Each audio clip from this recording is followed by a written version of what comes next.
To start the chiller, first press and hold the unlock button. This will allow you to then turn on the chiller.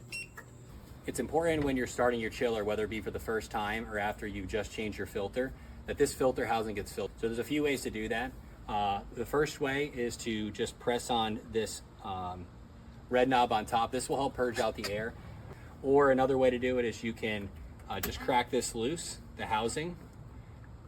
Just unscrew it slightly, not fully, and you'll notice that water starts to fill this. So it's important that this gets filled up. So it's now full.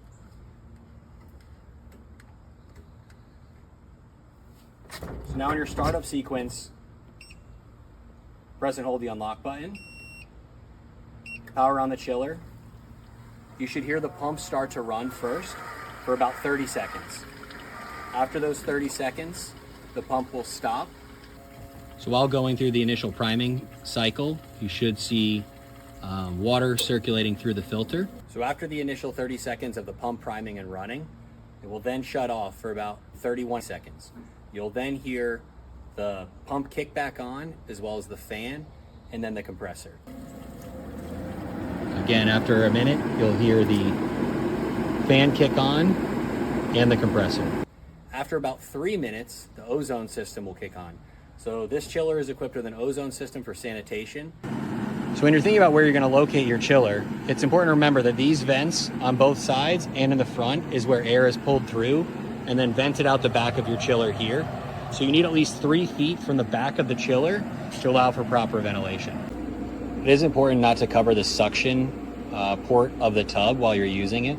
So the bottom port there is the suction, the top is the inlet, the water coming from the chiller into the tub.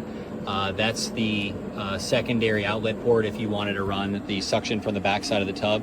But if you were to cover that bottom port, it will turn the chiller off due to low flow. It protects itself and it will shut itself off if you cover that port with your foot or something while you're using it. So you've got your chiller all set up. It's ready to go. I mentioned earlier that the system uses an ozone sanitation system, but we're also going to want to use food grade hydrogen peroxide to maintain and keep the system clean, avoiding things like bromine and chlorine, which can oxidize and potentially damage your chiller.